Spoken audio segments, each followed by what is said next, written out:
Hi everyone, I'm Sherry Holmes and welcome to another episode of the Holmes On Homes Podcast. I am your host, Sherry Holmes. I am the number one host of this podcast, Sherry Holmes. And with me today I have my co-host, Oaklyn Steed.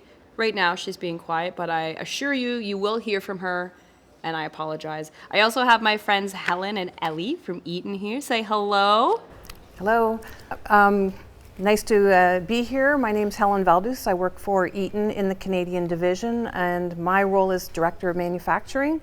I've been with the company for 32 years, so Wow. a lot of experience in and around, actually in the residential business as well. So it's great to be here, and I look forward to the discussion. Awesome. Yeah, and so Ellie Cobb, happy to be here as well. I have been with Eaton for 5 years, hit my 5-year milestone this year. It's a big one. It is. So I started with Eaton actually interning when I was in college, and then I was able to join our Operations for Engineers development program. So I held a few different roles when I was doing that program, and I am currently in our Resi division, and I work with our loyalty programs. That's so cool. I think today's gonna be a super fun conversation because we're gonna talk women in construction or women in the skilled trade fields, whatever that may be. And I think it's something that's not discussed openly enough or often enough. So let's just get into it. How did you guys get into your careers, first of all? I've been around for a long time. I'll let you start. Yeah, sure. So I think for me, I just specifically kind of started the engineering path. I really liked math. And so I just, I ran with that one, did physics in high school. So that's kind of how I ended up with engineering. And then I would say kind of going into the operations manufacturing side of things, I was one that always said I would never sit behind a desk. Mm-hmm. And so, you know, being able to work in one of our manufacturing plants, actually get my hands dirty, be out on the plant floor, you know, a part of the operations was really exciting to me.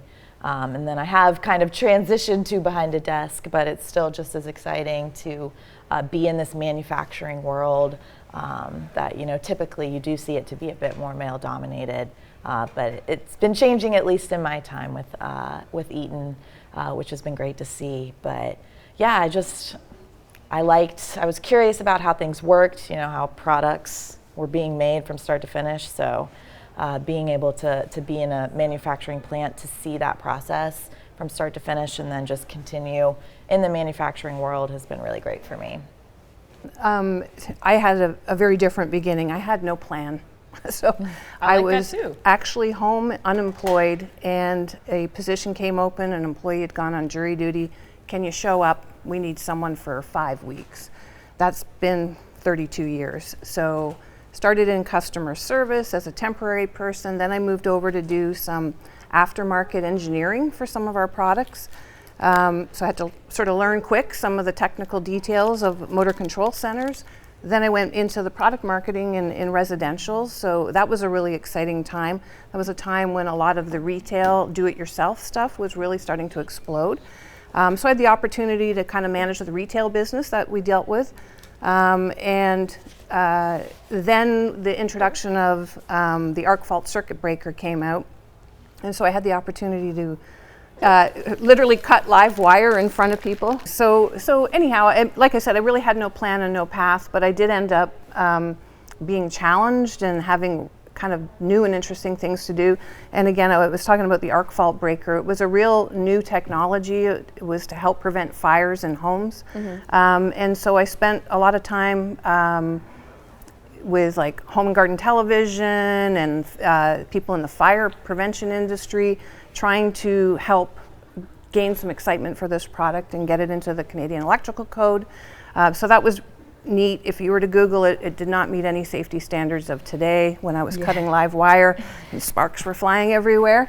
But you know, I would never have thought the electrical industry was like, I didn't like math, I didn't do physics or any It wasn't something that you went out of your way to be part of. You Nope. kind of fell into it Fell and into fell it. in love. Fell in love and have made a career out of it.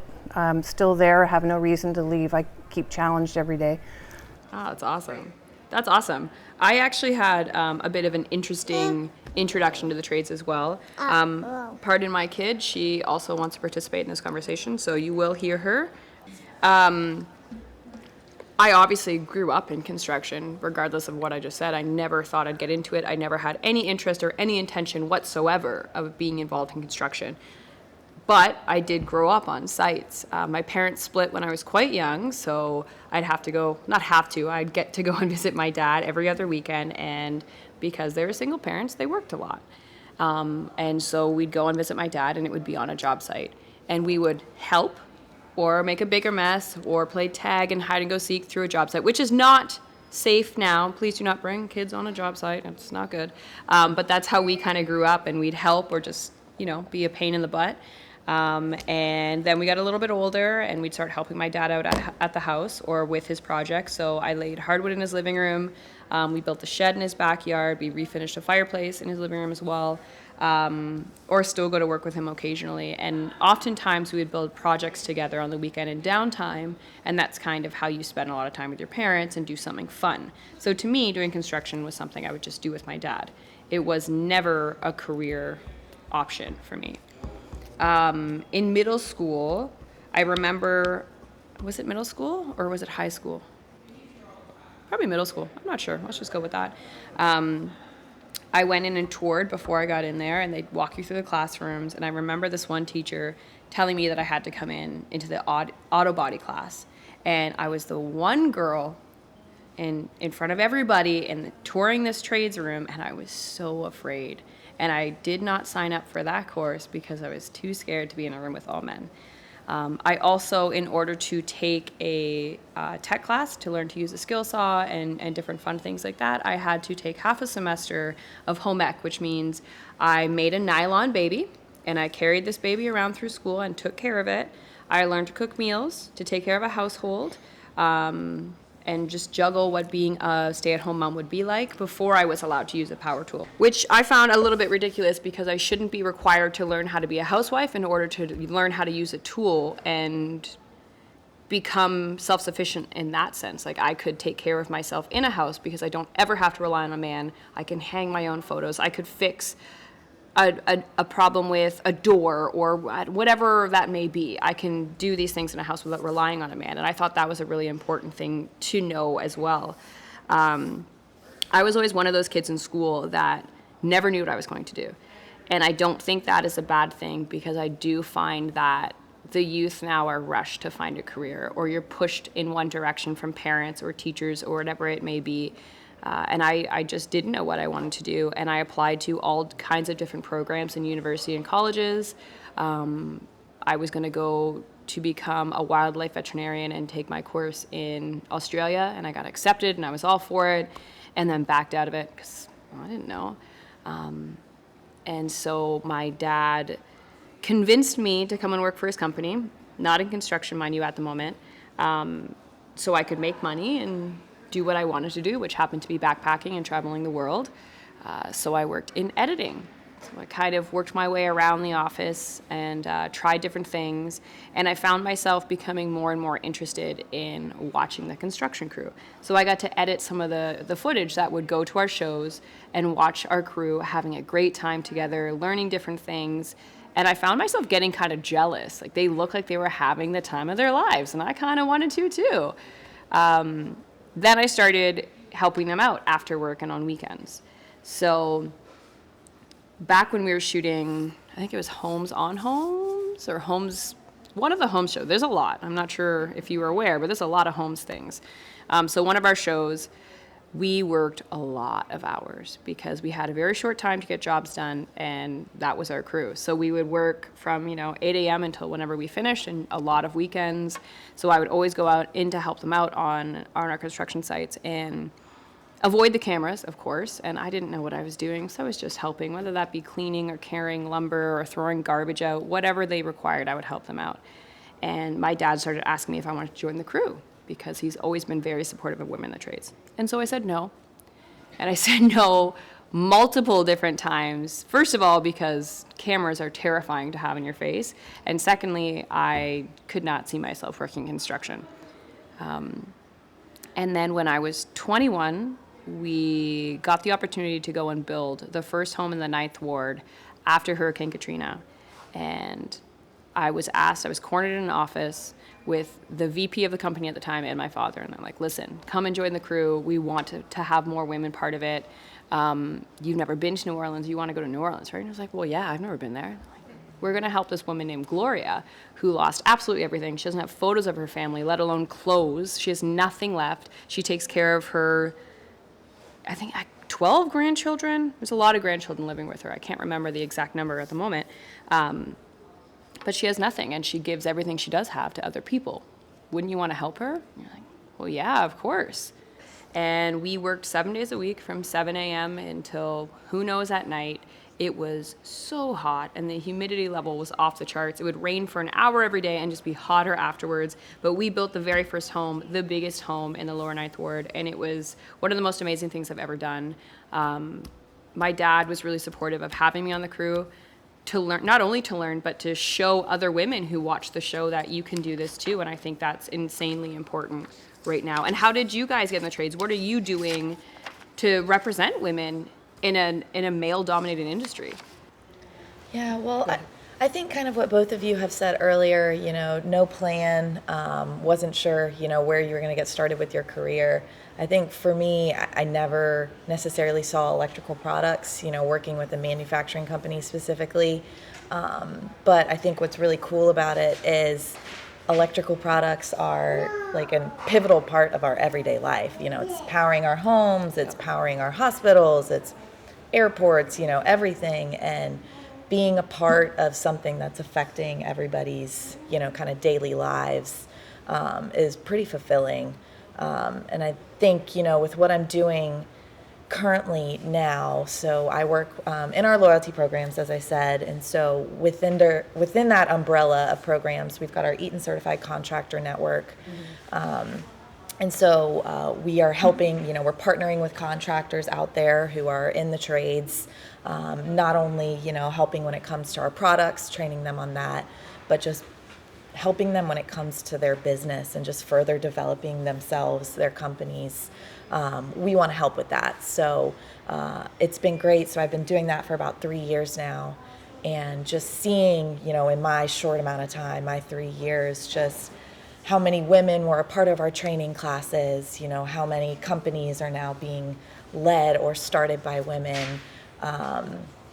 It's grown in just the 3 years that I've seen. I mean, we even recently did something where we had an electrician who worked for one of our companies in the Pittsburgh area.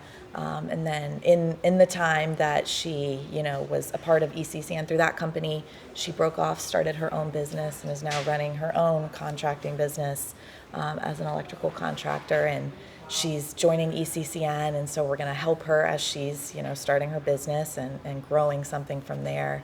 So I think just being a part of this part of the business where we're helping contractors just grow professionally, grow financially, grow their business, both men and women, and just making sure that, they're aware of the opportunities, they're aware of what we're trying to do through Eaton to just help them grow their business.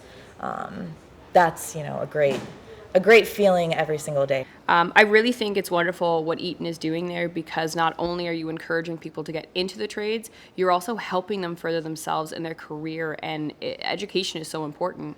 I mean, I wouldn't know half of the things I know if it wasn't for meeting wonderful people like yourself. And you guys are really encouraging a lot more women to get into the trades and making it possible to have your own companies. You're also helping homeowners get to a point where they can trust contractors and find the electrical contractors that they need without having to stress and be concerned that there's going to be some kind of issue like we take care of every day on our show. So you guys are awesome, and thank you so much. And Helen, what are you doing to help further the initiative of women and youth getting into the trades? Right. So Eaton, again, I told you, I've been there around a long time.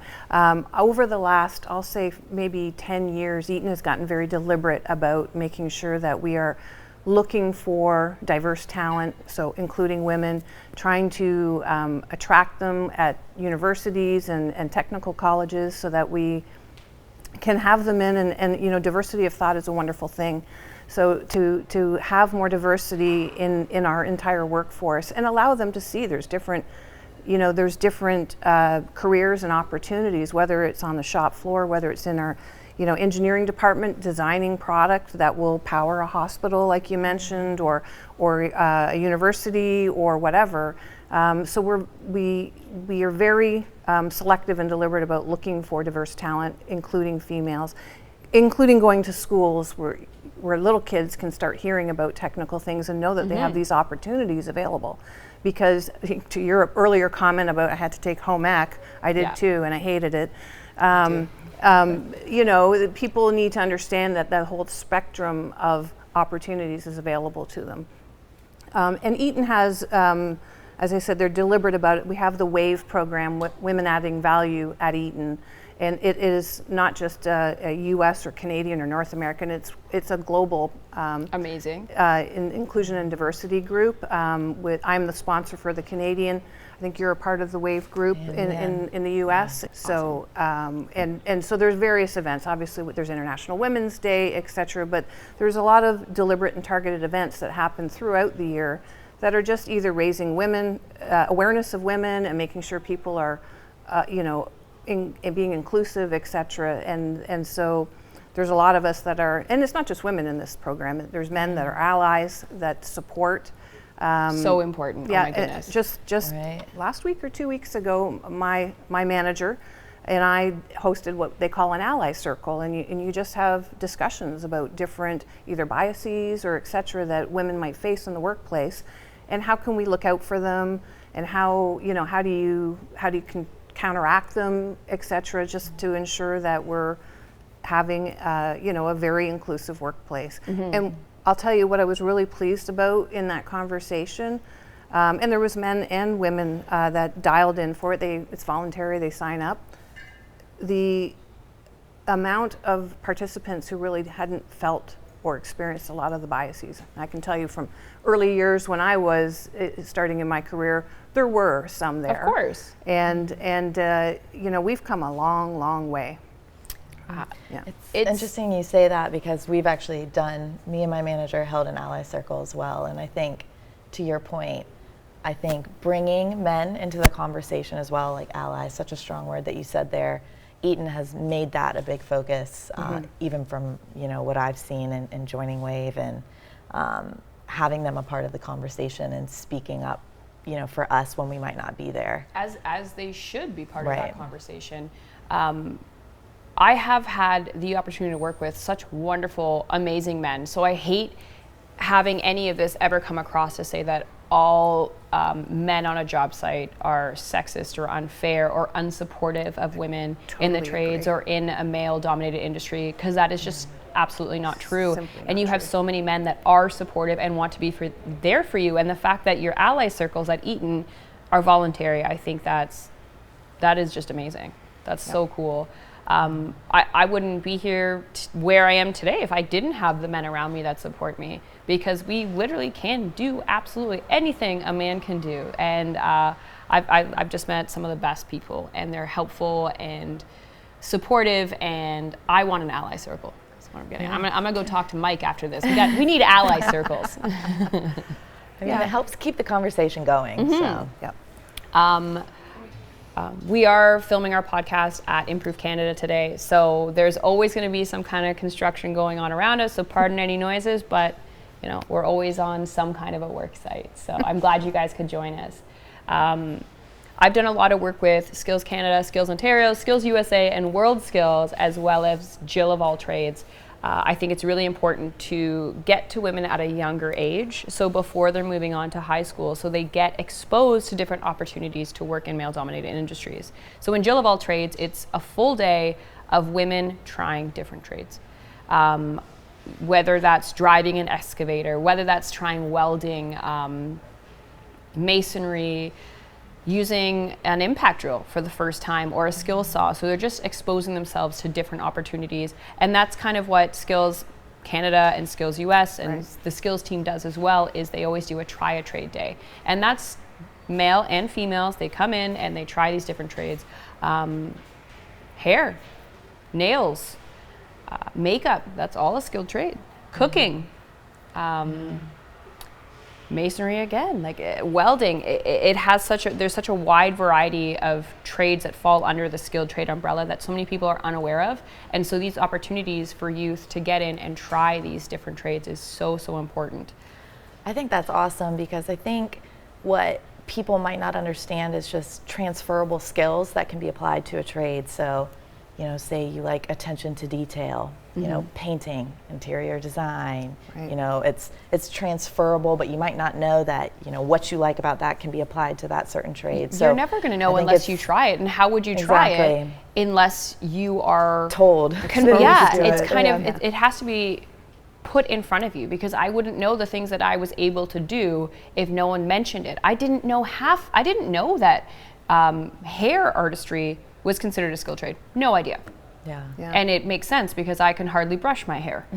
So, I mean, if we don't expose children at a younger age, how are they going to know the trades that they can chase as they get older?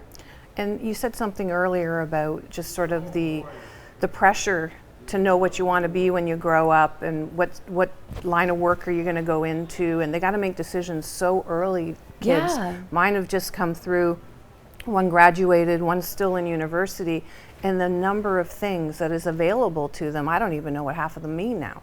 And they got to make these decisions so early. So to your point, if we don't expose them to the full spectrum of opportunities, they're going to miss out on so much, because correct. Knowledge is power, and if you don't have that, your vision, you only see what's in front of you, and you're missing so much more of your life and opportunities.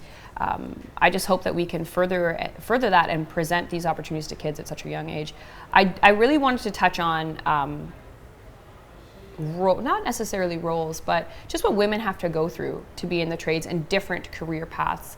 I was about 8 months pregnant, and I flew, I think it was Nashville.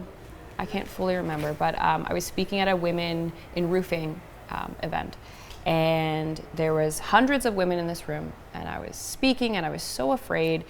And I decided to stop and ask them, how many of you have children? And almost every woman in the room raised their hand. And I was terrified that I was going to be fired because I was pregnant and having a kid in construction. I didn't know how I was going to juggle everything, how I was going to be able to excel in my career, how I was going to be a good mother, and how I could take care of everything else in my life and still do a good job at all of them. Right. And it's so funny because I thought I was going to lose my job, and I work for a family company. It's my dad's company. And then you realize that you can still be all those things and do all those things and be career driven, and it's not a bad thing. So Helen, you have children. Yep. Did you struggle with any of these things? Oh man, it was it was tough, and I was fortunate. I had a support system around me. My husband's parents lived close by. My parents lived close by, all retired, so I had a bit of a backup system. But I still had a demanding job, and I wanted to excel, and I have grown in my career, which takes time out. I also worked on my MBA while my children were little. Oh my goodness. So, and completed that, but I thought I'd do it now while they don't notice that mommy's studying all the time and missing gymnastics or whatever.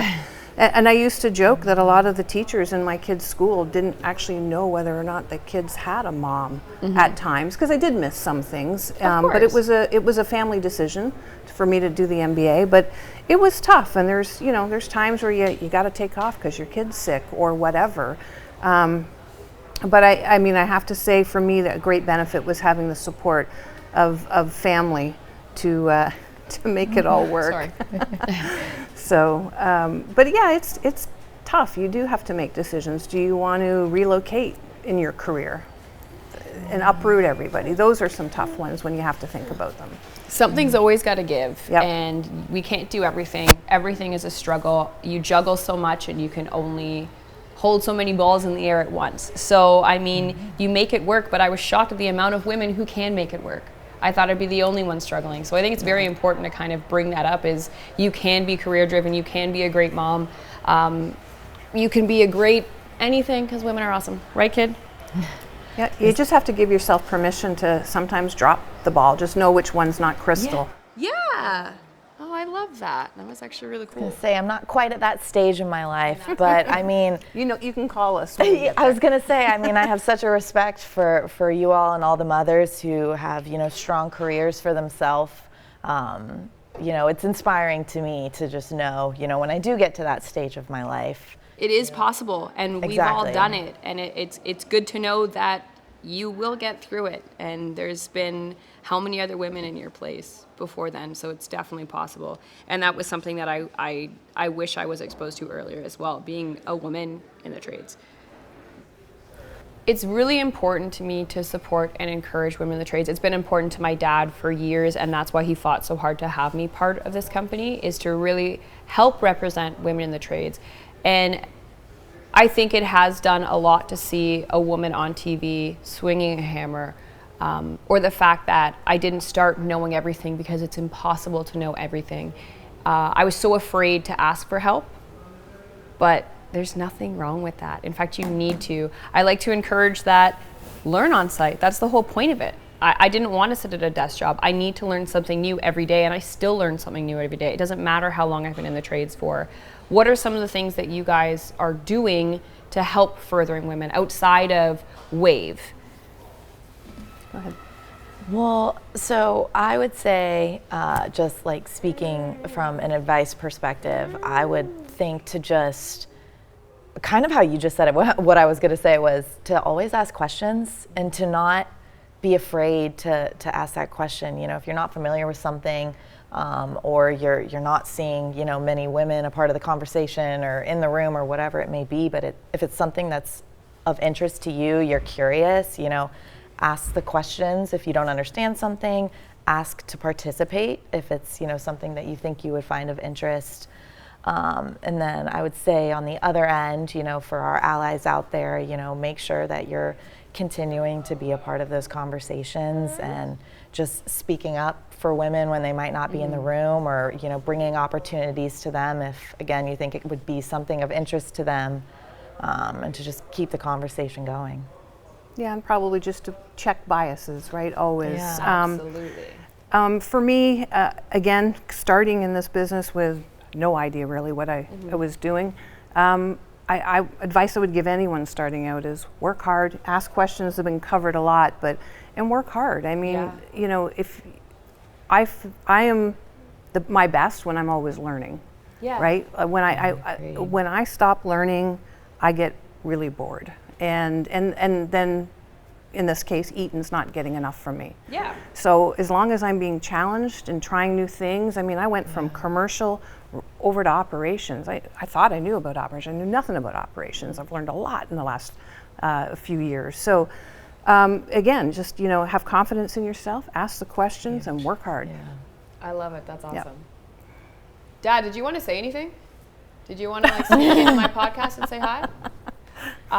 Before I say goodbye to you ladies today, I just wanted to say that Mike Holmes is here, interrupting my hosting gig of this podcast. You want to come in and say hi to my viewers?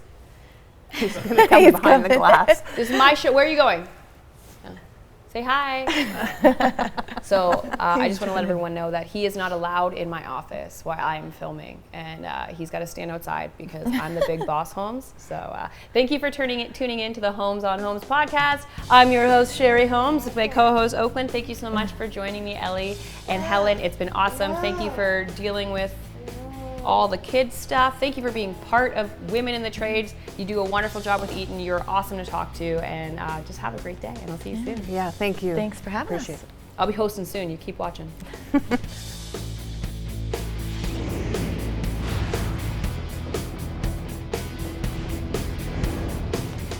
This episode is brought to you by Improve Canada, Canada's largest home improvement center. Check out improvecanada.com. If you like the show, check out the episode page on makeitright.ca for more tips.